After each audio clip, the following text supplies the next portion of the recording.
Now, I'm not saying chronic fatigue syndrome is all in your mind. If you've known me long enough, you know that couldn't be further from the truth. But if you're new here, chronic fatigue syndrome is a neurological illness. What you're going through is 100% real. And we also know that mindset affects how you feel. It affects your nervous system. It affects your behaviors, which then affect your actions, which then affects how you feel physiologically and mentally, emotionally, and spiritually. Hello, everyone, and welcome back to another episode of the CFS Health Recovery Podcast.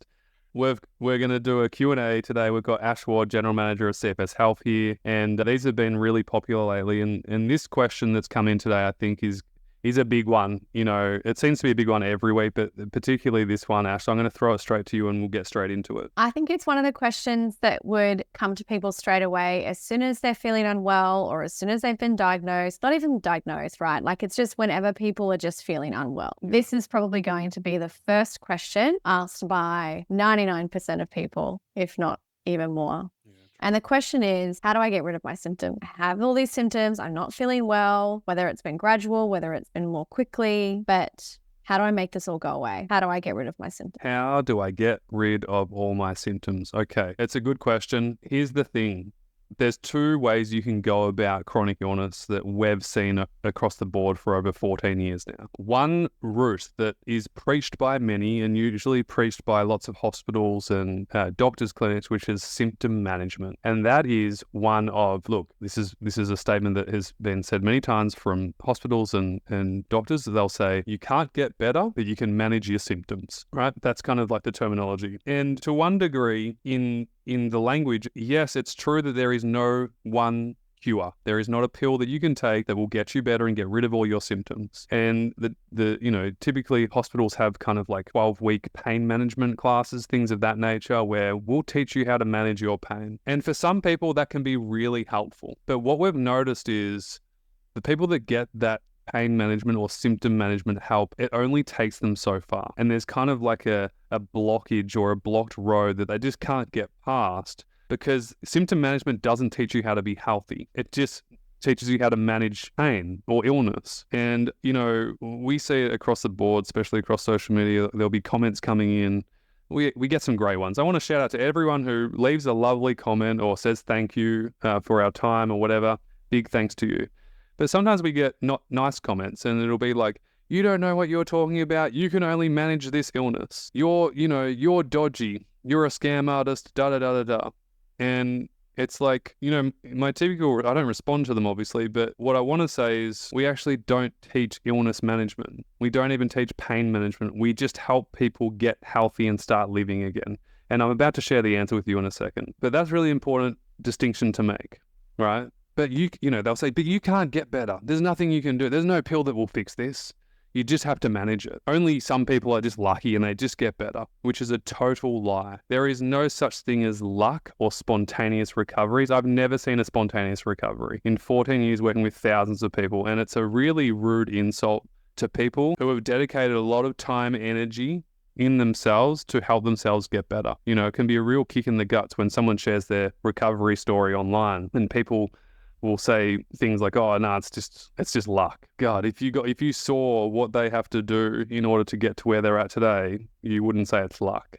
We're lucky because on the inside we get to watch these people transform their lives over time, and it certainly doesn't happen overnight. But the truth is that symptom management will only get you so far. It's kind of like saying, okay, you're in a crappy relationship, and rather than like getting a better relationship, we're just going to teach you how to manage a crappy one, right? There's no other option. You just have to manage the crappy one. And that's true for some people. That's reality for people in the world, right? They just kind of go, well, it is what it is. I'm just going to have to just make do with it, I guess. And if you think about it, that stems from a certain mindset, believing that there is no other option in the first place. Now, I'm not saying chronic fatigue syndrome is all in your mind. If you've known me long enough, you know that's couldn't be further from the truth.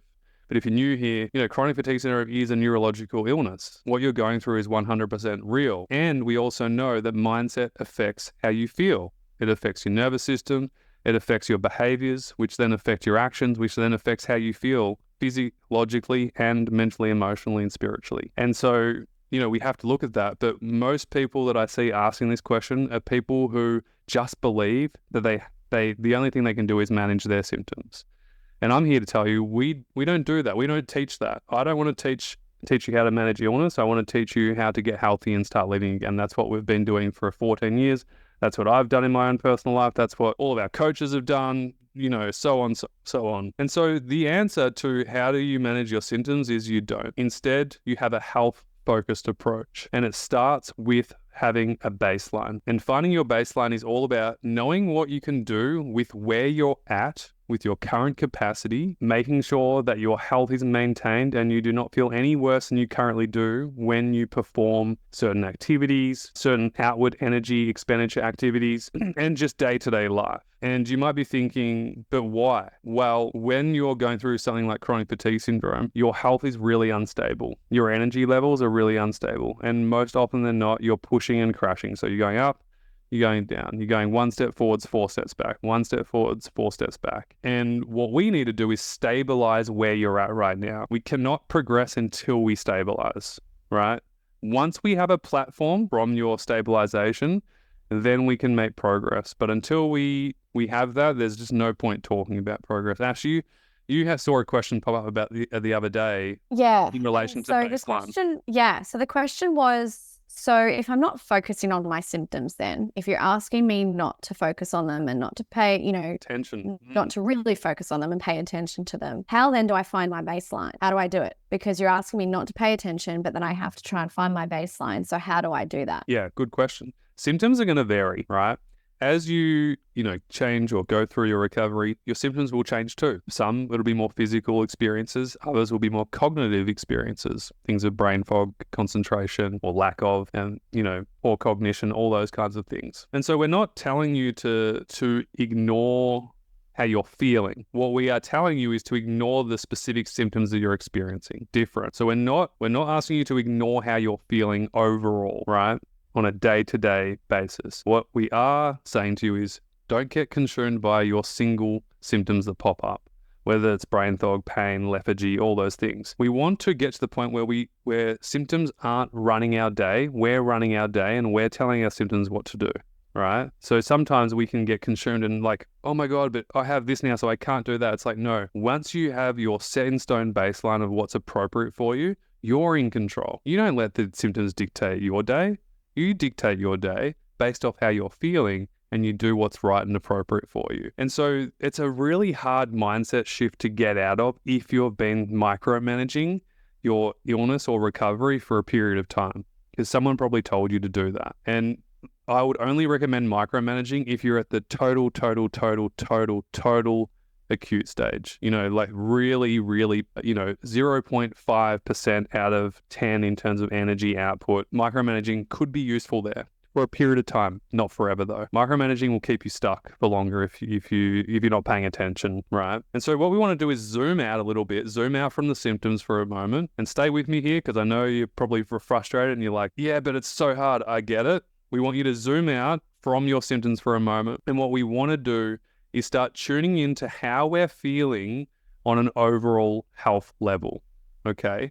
Now, inside the mentorship, inside, our flagship program, one of the things that we give all our members is the daily tracker, right? This is just for the first 3 weeks inside working with us. Why? Because we need data, right? You need data to make good decisions, and data is, what are you doing? Activities. How are you resting and how long are you resting for? How are you sleeping? What are you eating? How are you moving? How are you thinking? So we're looking at a broader view. Now, there's a really key point that I need to make here. Not once do we ever tell anybody to write down symptoms that they're experiencing. It's crazy, isn't it? And what's cool is go and check out all our success stories on YouTube or wherever you are on our website. You can read all the hundreds of testimonials that are there. People's true, real stories. There's no conversation about their symptoms because as you get healthier, your health goes up, which then means your symptoms go down. They decrease. As you get healthier, your symptoms start to decrease. And you'll see this happen. Some of you are listening right now and you've probably already experienced that. Maybe you've progressed a little bit on your own and you're noticing that maybe your symptoms aren't as bad. Maybe they don't last as long. And so what's really happening here is your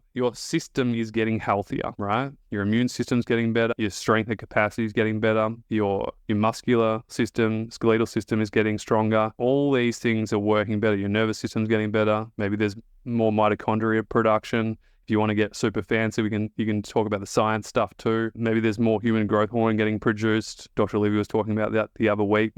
All these kind of signs and cues that your body and your brain is starting to work better. And so what you want to do to get rid of symptoms is to get healthy. And to get healthy, you must have your baseline first, but we don't want to track symptoms. We want to track how we're feeling. And even then, we only track for 2 to 3 weeks max. Why? Because again, we don't want you to micromanage. We just need initial data to go, okay, me sleeping 7 hours doesn't work, but me sleeping 8 hours does work. Ooh, I noticed when I ate porridge that day in the morning, I just didn't feel that good versus when I had eggs and some fruit, let's say, or some meat, animal protein, I felt more sustained and had more energy throughout that day. That's interesting. Okay, that's a 7 out of 10. That's good. We want that. Oh, I noticed when I socialized and I pushed myself for way too long, I was exhausted for the rest of the day and that didn't work out for me. So we have a custom daily tracker that all of our members go through, helps them, it helps them really figure out what's working, what's not working. So then we can literally figure out your baseline and start moving forwards with your recovery. Because once you do that, then you can stabilize. You start to do the right things at the right time, and you start to get the right results, and then it snowballs from there. Second thing, with baseline, you have to factor in your sleep, you have to factor in nutrition, you have to factor in rest, you have to factor in restorative movement, your energy output. Some of you might be working part-time, socializing, cognitive output and overload, and then also rest and mindset. There's so many components here that, depending on the deficit that you're in right now or the thing that's holding you back, is what we need to basically free up, and make better. Once you do that, then you're going to stabilize, and then you can start to progress. As you start to move forwards and stabilize, like I said, your symptoms will start to disappear slowly but surely. And I just want to add, lastly, we'll probably have to do a whole episode on this, but typically what we find is energy is the last thing to come back in your recovery. So if you're waiting for energy to come in order for you to get better, you're going to wait a long, long time. We do not suggest waiting until you're feeling energetic. Right? Energy creates energy. And so you need to start your recovery now in order for you to feel better later. But you can't wait to feel better in order to start getting better. And that's what trips people up all the time. Rightly so. People have been told at OMASH that they've just got to rest until you feel better. And they keep resting, and they get more deconditioned, they feel worse. They're even more confused because they're resting more and they're doing what they were told, and they're like, what is going on? And they're feeling terrible. So you can't wait to get better. You have to start getting better now in order to feel better later. And the energy will come back over time. Like I said, I'd highly recommend going through our success stories and interviews on YouTube or on the podcast. You'll hear that transition happen in real time as they start to talk. You'll hear journey at the start and then where they're at now, the energy has returned. But that's because we need to build the capacity up first, strength and stamina in the body to handle more load, and it will adapt better to progressive overload over time, and provided it's done appropriately for you, which is why we always go back to your baseline. So in summary, focus on your health goes up, symptoms decrease. Focus on illness, kind of get more of the same thing of what you focus on. Like I said, if you want to manage your illness, that's totally fine. That's not my choice. Everyone has to have their own choice. Some people would prefer just to manage their symptoms and manage their illness, and that's okay. I think it has to come down to a choice of your mindset. Some people have literally just been told there's nothing they can do, but it's been proven wrong thousands of times by thousands of people, not just in our community, but worldwide. And so, I hope you take this information on, because isn't that so freeing to go, wow, like I don't have to actually manage symptoms anymore, and I can just focus on becoming healthier and stronger and stabilizing. It can be a huge light bulb moment and a huge change in direction to no longer be focusing on the symptom, because it's so easy when the symptoms are there smacking you in the face. They're very loud. Of course, it's going to call for our attention. But I loved your analogy at the start, Toby, about the relationship. Yes, you could work on a, not so fulfilling relationship, and, the standard that we hold for our own health is relevant to that same analogy. That's a choice. That's an option for sure. But lots of people people just to work on managing that. Yeah, and I think that's option. okay. You know, I had a client once who worked with me for a while, and she said, I actually just want to take a pill. Like, I just want to find something that's just going to decrease my pain. And I said, that's fine. You know, that's your choice. As Dr. Lionel Lubitz, I want to quote Dr. Lionel Lubitz, who was like the head of Royal Children's Hospital for chronic fatigue syndrome, an amazing guy. I think he's retired now. Shout out to Lionel if you're listening. Lionel often said, it's not what you do, it's how you do it. And sometimes you just need to change your approach. You know, it's not necessarily like what you're doing, it's how you're doing it. And so maybe you're doing some of the right things here, but it's just your approach needs a little bit of a shift. It kind of like you said with the relationship analogy too. It's like maybe you just need to focus on a different thing and you'll get a different outcome. And so, yeah, Dr. Lionel Lubitz always says, it's not what you do, it's how you do it. He even wrote a song about it and performed it in a seminar. In America, we were there. It was the Chronic Fatigue Syndrome Conference. This is years ago, and he had this guitar, and he was speaking about my story actually, which was pretty wild. But he was playing the guitar, and he goes, "It's not what you do, it's how you do it. It's not what you do." And we're all sitting there going, "What is he talking about?" And he put his guitar down. He's a musician. His daughter's in a famous band here in Australia, and he goes, "Folks, it's not what you do sometimes that matters the most. It's how you do it that matters the most." And you know, I think that's just true in life in general, isn't it? Really. Well, I hope that was helpful. Great topic. Yeah, thanks for asking the questions. A good one. And for everyone at home, if this was helpful, love you to leave a like, a comment, subscribe, you know, share. We're always listening and watching. Share your thoughts with myself and the team. We'd love to know if this was helpful. And of course, share this with anyone else that would find this helpful too. Thank you much. Appreciate it. Thanks, Ash. Bye. Au revoir.